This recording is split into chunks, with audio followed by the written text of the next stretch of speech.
ನಮಸ್ತೆ ಮಿತ್ರರೇ, ಎಲ್ಲರಿಗೂ ನವರಾತ್ರಿ ಹಬ್ಬದ ಶುಭಾಶಯಗಳನ್ನು ಕೋರುತ್ತಾ, ನವರಾತ್ರಿ ಅಂದರೆ ದೇವಿಯ ನವರೂಪಗಳನ್ನು ನಾವು ಆರಾಧಿಸುವಂತಹ ದಿನ.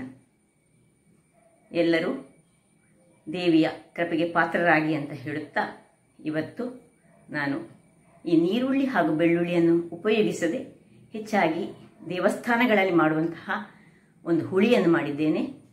ಬೆಂಡೆಕಾಯಿಯನ್ನು ಯೂಸ್ ಮಾಡಿದಂತಹ ಈ ರುಚಿಕರವಾದ ಹುಳಿಯನ್ನು ಹೇಗೆ ಮಾಡುವುದೆಂದು ನೋಡುವ ಮೊದಲು, ಯಾರೆಲ್ಲ ನನ್ನ ಚಾನಲನ್ನು ನೋಡ್ತಿದ್ದೀರಿ, ಯಾರೆಲ್ಲ ಇನ್ನೂ ಸಬ್ಸ್ಕ್ರೈಬ್ ಮಾಡಿಲ್ಲ, ದಯವಿಟ್ಟು ಸಬ್ಸ್ಕ್ರೈಬ್ ಮಾಡಿ, ಸಪೋರ್ಟ್ ಮಾಡಿ ಅಂತ ಹೇಳುತ್ತಾ ಬನ್ನಿ ಅಡಿಗೆ ಮನೆಗೆ ಹೋಗೋಣ.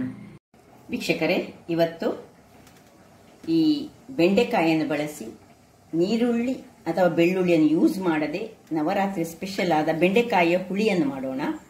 ಈ ಹುಳಿಗೆ ನಾನು 1/4 kg ಬೆಂಡೆಕಾಯಿ ತೆಗೆದುಕೊಂಡಿದ್ದೇನೆ. ಮತ್ತೆ ಇಲ್ಲಿ ನೋಡಿ, ಒಂದು 150 ತೊಗರಿ ಬೇಳೆಯನ್ನು ನಾನು ಬೇಯಲಿಕ್ಕೆ ಇಟ್ಟಿದ್ದೇನೆ. ಇದರಲ್ಲಿ ಒಂದು 3 ವಿಸಿಲ್ ಆಗುವ ತನಕ ಅದನ್ನು ಬೇಯಿಸ್ಕೊಳ್ತೇನೆ. ಅದು ಹಾಗೆ ಇರಲಿ. ಇಲ್ಲಿ ಇನ್ನು ಬೇಕಾಗುವ ಸಾಮಗ್ರಿಗಳನ್ನು ನೋಡೋಣ. ಒಂದು 5 ರಿಂದ 6 ಬ್ಯಾಡಿಗೆ ಮೆಣಸು ಬೇಕು ನಮಗೆ. ಸಿಂಪಲ್ ಆದ ಬಟ್ಟು ರುಚಿಕರವಾದ ಒಂದು ಇದು ಹುಳಿ, ಬೆಂಡೆ ಹುಳಿ. ಇಲ್ಲಿ 2 ಚಮಚದಷ್ಟು ಕೊತ್ತಂಬರಿ ಬೀಜ, 1 ಚಮಚದಷ್ಟು ಜೀರಿಗೆ, ಒಂದು ಅರ್ಧ ಚಮಚದಷ್ಟು ಸಾಸಿವೆ, ಒಂದು 1/4 ಚಮಚದಷ್ಟು ನಮಗೆ ಈ ಮೆಂತೆ, ಮತ್ತು 4 ಕರಿಮೆಣಸು. ಇಲ್ಲಿ 1 ಚಮಚ ಅಂದರೆ 1 ದೊಡ್ಡ ಚಮಚದಷ್ಟು ದೊಡ್ಡ ಸ್ಪೂನ್, 1 ಸ್ಪೂನ್ ಉದ್ದಿನ ಬೇಳೆ ಹಾಗೂ 1 ದೊಡ್ಡ ಸ್ಪೂನ್ನಷ್ಟು ಕಡಲೆಬೇಳೆ ಬೇಕು. ಇಲ್ಲಿ ನೋಡಿ, ತೆಂಗಿನ ತುರಿ ಒಂದಿಷ್ಟು ಸಾಕು, ಒಂದು 100 ಗ್ರಾಮ್ಸ್ ಬೇಡ, ಒಂದು 50 ಗ್ರಾಮ್ಸ್ನಷ್ಟು ತೆಂಗಿನ ತುರಿ ಸಾಕು.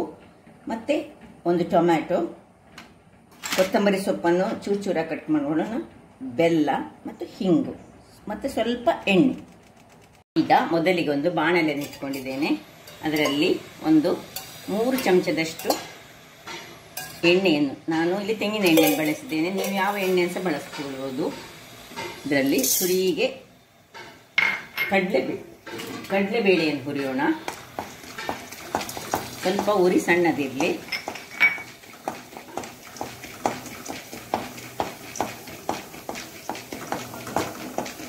ಈ ಕಡಲೆಬೇಳೆ ಸ್ವಲ್ಪ ಕಲರ್ ಬರುವಾಗ ಉದ್ದಿನ ಬೇಳೆ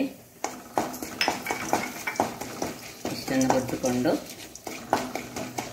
ಸ್ವಲ್ಪ ಉರಿ ಹದಾದಲ್ಲಿದ್ದರೆ ಆಯಿತು. ಇಷ್ಟಾಗುವಾಗ ಕರಿಬೇವಿನ ಸೊಪ್ಪು, ಸ್ವಲ್ಪ ಕಲರ್ ಚೇಂಜ್ ಆಗ್ತಾ ಬರುವಾಗ ಈ ಬ್ಯಾಡ್ಗೆ ಮೆಣಸು. ಇದರಲ್ಲಿ 1 ಮೆಣಸನ್ನು ನಾನು ಮತ್ತೆ ಸಣ್ಣ ತುಂಡನ್ನು ಮತ್ತೆ ಇಟ್ಟುಕೊಳ್ತಿದ್ದೇನೆ. ಮತ್ತೆ 2 ಚಮಚದಷ್ಟು ಕೊತ್ತಂಬರಿ ಬೀಜ, 1 ಚಮಚ ಜೀರಿಗೆ, ಮೆಂತೆ, ಸಾಸಿವೆ. ನಾನು ಹೇಳಿದ್ದೇನೆ ಪ್ರಮಾಣ ಎಷ್ಟು ಹೇಳಿ, ಅಷ್ಟನ್ನು ಹಾಕ್ಕೊಂಡು ಇದನ್ನು ಘಮ ಬರುವವರೆಗೆ ಒಂದು ಹುರಿದುಕೊಳ್ಳೋಣ. ವೀಕ್ಷಕರೇ, ಇಷ್ಟ ಆಗುವಾಗ ನೋಡಿ, ಒಳ್ಳೆ ಇದರಲ್ಲಿ ಫ್ರೈ ಆಗ್ತಾ ಬಂತು. ಈಗ ಸ್ವಲ್ಪ ಹಿಂಗನ್ನು ಇದಕ್ಕೆ ಹಾಕೊಳ್ಳೋಣ. ನಿಮ್ಮ ಹತ್ರ ಗಟ್ಟಿ ಹಿಂಗಿ ಇದ್ದರೆ ಅದನ್ನು ನೀರಿಂಗ್ ಮಾಡಿಕೊಂಡು ಇದಕ್ಕೆ ಸೇರಿಸಿದ್ರೆ ಸಾಕ್ತದೆ, ಅಥವಾ ಮತ್ತೆ ಸೇರಿಸಿದ್ರೆ ಆಗ್ತದೆ. ಈಗ ಇಲ್ಲದಿದ್ದರೆ ಇದರಲ್ಲಿ ಸ್ವಲ್ಪ ಹುರಿಯೋಣ. ಇನ್ನು ಈ ತೆಂಗಿನ ತುರಿ ಏನುಂಟು ನೋಡಿ, ತುಂಬ ತೆಂಗಿನ ತುರಿ ಬೇಡ ಇದಕ್ಕೆ. ಸಾಧಾರಣ ಒಂದು ಕೈಯಲ್ಲಿ 1 ಮುಷ್ಟಿಯಷ್ಟು, ಒಂದು ದೊಡ್ಡ ಮುಷ್ಟಿ ಬೇಕು.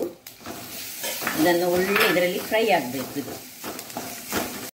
ಇದೊಂದು ದೇವಸ್ಥಾನ ಶೈಲಿಯಲ್ಲಿ, ಈಗ ದೇವಸ್ಥಾನಗಳಲ್ಲಿ ನವರಾತ್ರಿ ಉತ್ಸವ ಟೈಮ್ನಲ್ಲಿ ಈ ರೀತಿಯ ಹುಳಿಯನ್ನು ಬೇರೆ ಬೇರೆ ವಸ್ತುಗಳನ್ನು, ಅಂದರೆ ವೆಜಿಟೇಬಲ್ಸ್ಗಳನ್ನು ಹಾಕಿ ಮಾಡ್ತಾರೆ. ಇದೇ ರೀತಿಯಲ್ಲಿ ಮಾಡೋದು ಬಹಳ ರುಚಿಕರವಾಗಿ ಬರ್ತದೆ. ಅಂದರೆ ಇಲ್ಲಿ ನೀರುಳ್ಳಿ ಬೆಳ್ಳುಳ್ಳಿಯನ್ನು ನಾವು ಯೂಸ್ ಮಾಡ್ತಾ ಇಲ್ಲ. ಈಗ ಇದು ಹಾಗೆ ಸಣ್ಣ ಉರಿಯಲ್ಲಿ ಸ್ವಲ್ಪ ಫ್ರೈ ಆಗ್ತಾ ಇರುವಾಗ ಇಲ್ಲಿ ನಾವು 1 ಸಣ್ಣ ಸಾಧಾರಣ ಲಿಂಬೆ ಗಾತ್ರದ ಹುಳಿಯನ್ನು ನೀರಲ್ಲಿ ಹಾಕಿಟ್ಟುಕೊಂಡು ಇದನ್ನು ಕಿವುಚಿಕೊಂಡು ಒಳ್ಳೆ ಇದರದ್ದು ಪಲ್ಪ್ ತೆಗೆದುಕೊಳ್ಳೋಣ. ಓಕೆ ನೋಡಿ, ಒಳ್ಳೆ ಈ ತೆಂಗಿನ ತುರಿ ಇದರಲ್ಲಿ ಒಳ್ಳೆ ಫ್ರೈ ಆಗಬೇಕು. ಅಷ್ಟು ತನಕ ಸಣ್ಣ ಉರಿಯಲ್ಲಿ ನಾವು ಫ್ರೈ ಮಾಡ್ಕೊಳ್ಬೇಕು. ದೊಡ್ಡ ಉರಿ ಆದ ಕೂಡಲೇ ಕರಟಿ ಹೋಗ್ತದೆ. ಆಗ ನಮಗೆ ಅದರದ್ದು ಪರಿಮಳ, ಸಾರಿನ ಪರಿಮಳ ಹೊರಟು ಹೋಗ್ತದೆ. ಅದರಿಂದಾಗಿ ಇದೇ ರೀತಿಯಲ್ಲಿ ಸಣ್ಣ ಉರಿಯಲ್ಲಿ ಒಂದು 5 ನಿಮಿಷಗಳ ಕಾಲ ಹುರಿದುಕೊಳ್ಬೇಕು. ಈಗ ಇದನ್ನು ಹಾಗೆ ಆಫ್ ಮಾಡ್ಕೊಳ್ಳೋಣ. ಇನ್ನು ಇಲ್ಲಿ ಬೆಂಡೆಕಾಯನ್ನು ಸಣ್ಣ ಸಣ್ಣದಾಗಿ, ಅಂದರೆ ಸದಾ ಸೈಜ್ನಲ್ಲಿ, ನಿಮಗೆ ಎಷ್ಟು ಸೈಜ್ ಬೇಕು ಆ ಸೈಜಲ್ಲಿ ನಾವು ಕಟ್ ಮಾಡ್ಕೊಳ್ಳೋಣ. ನೋಡಿ, ನಾನು ಇಷ್ಟಿಷ್ಟು ದೊಡ್ಡದಾಗಿ ಕಟ್ ಮಾಡ್ತೇನೆ. ನೀವು ಇನ್ನೂ ಸಹ ಉದ್ದವಾದಾಗಿ ಕಟ್ ಮಾಡ್ಕೊಳ್ಬೋದು. ಇದರ ತುದಿಯನ್ನು ತೆಗೆದು ಎಲ್ಲವನ್ನು ನಾನು ನಿಮಗೆ ಕಟ್ ಮಾಡ್ತೇನೆ. ಅದರೊಟ್ಟಿಗೆ ಈ ಟೊಮೆಟೊವನ್ನು ಸಹ ಸಣ್ಣದಾಗಿ ಕಟ್ ಮಾಡಿಕೊಂಡು ರೆಡಿ ಮಾಡಿ ಇಟ್ಕೊಳ್ತೇನೆ. ಬೆಂಡೆಕಾಯಿ ಕಟ್ ಆಯಿತು, ಟೊಮೆಟೊ ಕಟ್ ಮಾಡಿ ಆಯಿತು. ಇಲ್ಲಿ ಇದು ತಣ್ಣಗಾಗಿದೆ. ಇನ್ನು ಇಲ್ಲಿ ನೋಡಿ, ಇದು ಒಳ್ಳೆ ಬೆಂದಿದೆ. ಇದನ್ನು ಚೆನ್ನಾಗಿ ಹೀಗೆ ಮ್ಯಾಶ್ ಮಾಡಿಕೊಳ್ಳೋಣ. ಮತ್ತೆ ಪಕ್ಕಕ್ಕೆ ಇಟ್ಕೊಳ್ತಿದ್ದೇನೆ. ಈಗ ಇದನ್ನು ಒಂದು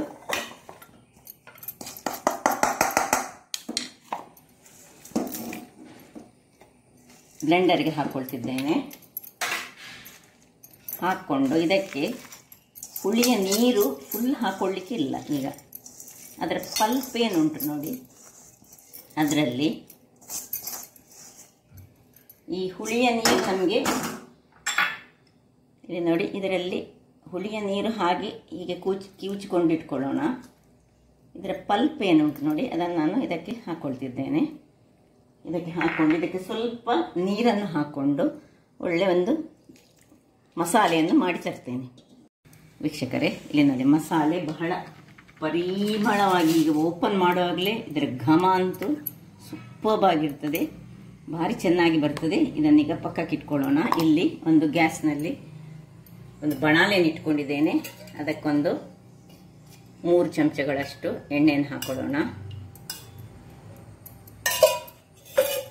ಇನ್ನು ಅದು ಎಣ್ಣೆ ಬಿಸಿ ಆಗುವಾಗ ಇಲ್ಲಿ ಇದರದ್ದು ವಿಶೇಷತೆ ಹೇಳಿದರೆ, ಇದರದ್ದು ಮೊದಲಿಗೆ ನಾವು ಒಂದು ಒಗ್ಗರಣೆಯನ್ನು ರೆಡಿ ಮಾಡ್ಕೊಳ್ಳೋದು. ಇದು ಬಿಸಿ ಆಗುವಾಗ ನಾವು 1 ಚಮಚದಷ್ಟು ಸಾಸಿವೆಯನ್ನು ಹಾಕೊಂಡ ಕೂಡಲೇ ಸಾಸಿವೆ ಉಡಿಯುವಾಗ ಕರಿಬೇವಿನ ಸೊಪ್ಪನ್ನು ಹಾಕೊಳ್ತಿದ್ದೇನೆ. ಸ್ವಲ್ಪ ಕೊತ್ತಂಬರಿಯ ಸೊಪ್ಪಿನ ಸ್ವಲ್ಪ ದಂಟಿದ್ರೆ ಹಾಕೊಳ್ಳಿ.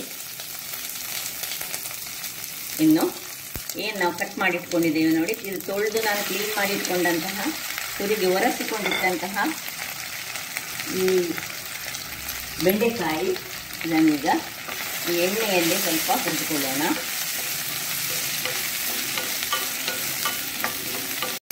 ಇಷ್ಟು ಸ್ವಲ್ಪ ಬಾಡುವಾಗ ಇವುಗಳು, ಇಲ್ಲಿ ಈ ಟೊಮ್ಯಾಟೊ, ಇದು ಆಪ್ಷನಲ್, ಟೊಮೆಟೊ ಹಾಕದೇ ಸಾಕ್ತದೆ, ಹಾಕಿದರೆ ಸ್ವಲ್ಪ ರುಚಿ ಹೆಚ್ಚಾಗಿ ಬರ್ತದೆ. ಟೊಮೆಟೊ ಇದ್ದರೆ ಹಾಕ್ಕೊಳ್ಳಿ, ಇಲ್ಲದಿದ್ದರೆ ಹಾಕದಿದ್ದರೆ ಸಹ ನಡೀತದೆ. ಅಥವಾ ಬಿಂಬುಳಿ ಇದ್ದರೆ ಬಿಂಬುಳಿ ಸಹ ಹಾಕ್ಕೊಳ್ಬೋದು. ನಾವು ಮನೆಯಲ್ಲಿ ಮಾಡೋದಾದರೆ ಟೆಂಪಲ್ನಲ್ಲಿ ಆದರೆ ನೋಡಿ, ಹೀಗೆ ಟೊಮ್ಯಾಟೊ ಎಲ್ಲ ಹಾಕ್ಕೊಂಡೇ ಮಾಡ್ತಾರೆ. ಮಾವಿನಕಾಯಿ ಸೀಸನಲ್ಲಿ ಮಾವಿನಕಾಯಿ ಹಾಕಿದರೆ ಸಹ ಸಣ್ಣದಾಗಿ ಕಟ್ ಮಾಡಿ ಮನೆಯಲ್ಲಿ ಮಾಡುವಾಗ ನಾನು ಹೇಳೋದು. ಇಲ್ಲೀಗ ಸ್ವಲ್ಪ ಹುಳಿಯ ನೀರು ಏನು ನಾವು ಇಟ್ಟಿದ್ದೇವೆ, ಇದು ಪಲ್ಪ್ ಬೇಡ ಇದರದ್ದು ನಾನು ಹಾಕ್ಕೊಳ್ತಿದ್ದೇನೆ.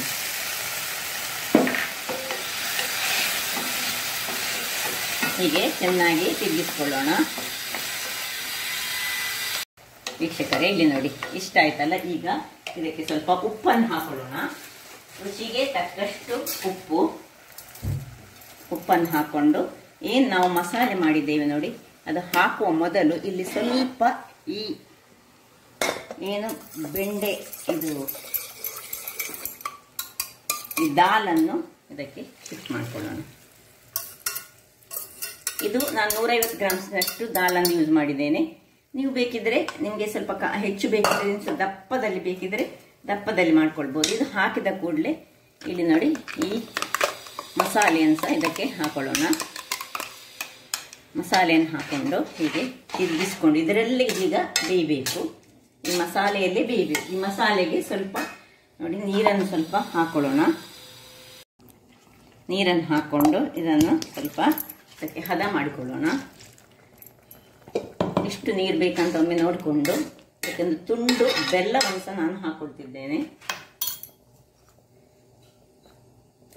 ಒಂದು ತುಂಡು ಬೆಲ್ಲ, ಅಂದರೆ ಒಂದು 20 ಗ್ರಾಮ್ಸ್ನಷ್ಟು ಬೆಲ್ಲ ಹಾಕಿ, ಈಗ ಇದು ಸ್ವಲ್ಪ ದಪ್ಪ ಆಯಿತು. ದಪ್ಪ ಆಗುವಾಗ ಇನ್ನು ಸ್ವಲ್ಪ ನಾವು ನೀರನ್ನು ಹಾಕೊಳ್ತಿದ್ದೇನೆ. ನೋಡಿ, ದಾಲ್ ಬೇಯಿಸಿದಂತಹ ನೀರು ಅದರಲ್ಲಿ ಸ್ವಲ್ಪ ಇದ್ದಂಥದ್ದನ್ನು ಹಾಕ್ಕೊಂಡು ಇನ್ನೂ ಸ್ವಲ್ಪ ತೆಳು ಮಾಡಿಕೊಂಡು ಈಗ ಮುಚ್ಚಳವನ್ನು ಮುಚ್ಚಿಕೊಂಡು ಒಂದು 10 ನಿಮಿಷ ಬೇಯಿಸಿಕೊಳ್ಳೋಣ.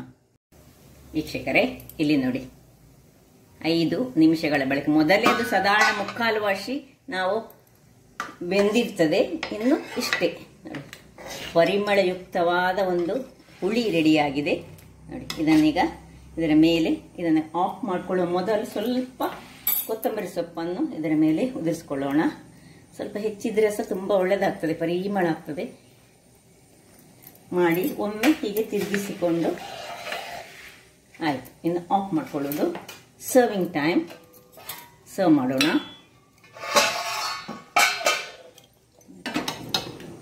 ಆಫ್ ಮಾಡಿಕೊಂಡು ಪರಿಮಳಯುಕ್ತವಾದ ಹಾಗೂ ಯಾವುದೇ ವೈಟ್ ರೈಸಿಗಂತೂ ಸೂಪರ್ಬ್ ಆಗಿರ್ತದೆ, ಅಥವಾ ನಮ್ಮದು ಕುಚ್ಚಲಕ್ಕಿಗೆ ಸಹ ಬಹಳ ಚೆನ್ನಾಗಿ ಬರ್ತದೆ. ಇದು ಬಿಳಿ, ನಮ್ಮದು ಮಂಗಳೂರಿನ ಬಿಳಿ ಬೆಂಡೆಕಾಯಿ, ಹಾಗಾಗಿ ನಿಮಗೆ ಕಲರ್ ಬೆಂದಿಲ್ಲದ ಹಾಗೆ ಕಾಣ್ಬೋದು. ಇದು ಒಳ್ಳೆ ಬೆಂದಿದೆ, ಕಲರ್ ಇದ್ರದ್ದು ಇದೇ ರೀತಿಯಾಗಿ. ಸುರಿಗೆ ನಾವು ಅದನ್ನು ಫ್ರೈ ಮಾಡಿದ್ದೇವೆ, ಪುನಃ 5 ನಿಮಿಷಗಳ ಕಾಲ ಪುನಃ ಬೇಯಿಸಿಕೊಂಡಿದ್ದೇವೆ. ಸೊ ರುಚಿಯಾದ ಈ ಒಂದು ಬೆಂಡೆಕಾಯಿಯ ಹುಳಿಯನ್ನು ಈ ನವರಾತ್ರಿಯ ಟೈಮ್ನಲ್ಲಿ ನೀವು ಮಾಡಿ ಆನಂದಿಸಿ ಅಂತ ಹೇಳುತ್ತಾ, ನನ್ನ ಈ ಕುಕಿಂಗ್ ಚಾನಲ್ ನಿಮಗೆ ಇಷ್ಟ ಆದರೆ ಬೋಳೂರು ಸುವರ್ಣ ಚಾನಲನ್ನು ಲೈಕ್ ಮಾಡಿ, ಶೇರ್ ಮಾಡಿ ಹಾಗೂ ಸಬ್ಸ್ಕ್ರೈಬ್ ಮಾಡಿ ಹಾಗೂ ನನ್ನ ಇನ್ಸ್ಟಾಗ್ರಾಮ್ ಪೇಜನ್ನು ಫಾಲೋ ಮಾಡಿ. ಧನ್ಯವಾದಗಳು.